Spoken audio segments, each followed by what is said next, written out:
Today, we're going to be learning how to do a Catalase test. The Catalase test is one of several basic microbiological tests used to differentiate bacterial species. How does it do that? Bacteria that contain the Catalase enzyme can hydrolyze hydrogen peroxide into water and oxygen, and this will result in visible gas bubbles. It is especially effective in differentiating Staphylococcus, which is Catalase positive, and Streptococcus, which is Catalase negative. In this training program, you'll learn the proper techniques in performing two methods of Catalase tests, the slide method and the tube method. For these procedures, you will need the following: personal protective equipment, hydrogen peroxide. A warning about hydrogen peroxide. A 30% solution of hydrogen peroxide is caustic. If skin contact occurs, wash immediately with 70% ethyl alcohol, not water. For these tests, a 3% solution will be used, but a higher concentration of hydrogen peroxide can be used for other bacteria. You'll also need sterile wood applicator sticks or plastic loops.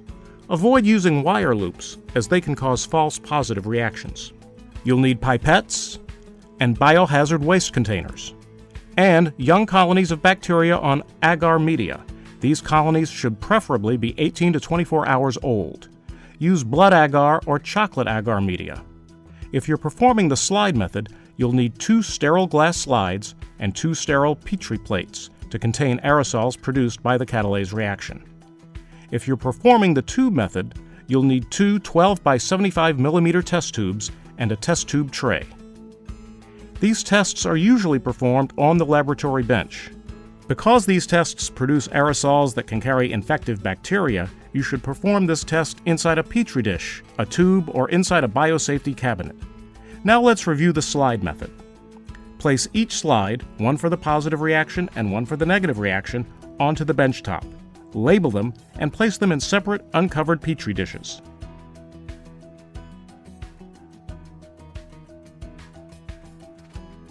Using the wooden stick or plastic loop, touch the center of an 18 to 24-hour-old isolated colony, place on the glass slide, and discard the applicator or loop into a sharps container.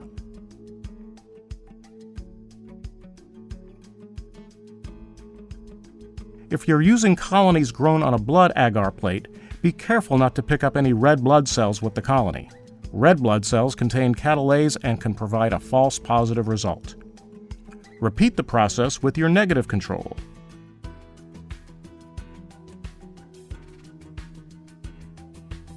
Next, using a dropper, add 1 to 2 drops of hydrogen peroxide solution to the growth on the positive control slide and immediately place the cover on the Petri dish. Against your bench top or a dark background, look for the formation of bubbles immediately upon the addition of the hydrogen peroxide. An immediate formation of bubbles indicates a positive reaction. Discard your pipette into a biohazardous waste container. To verify the accuracy of your reagents, next, test the negative control slide. Using a dropper, add 1 drop of hydrogen peroxide solution to the growth on the negative control slide and close the Petri dish. No formation of bubbles indicates a negative reaction.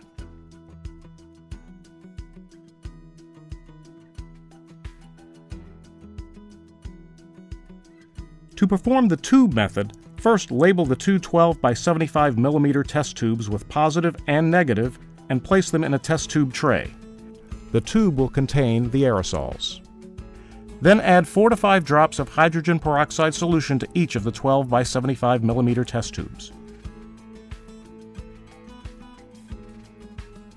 Discard your pipette into a biohazardous waste container.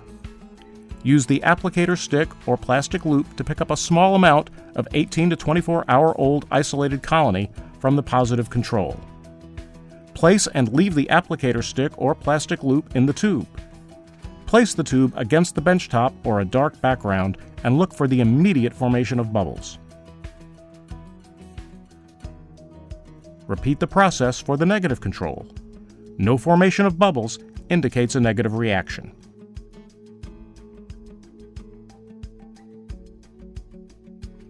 So as you can see, the Catalase test is a rapid, straightforward test that when done properly can differentiate between Staphylococcus, which is Catalase positive, and Streptococcus, which is Catalase negative.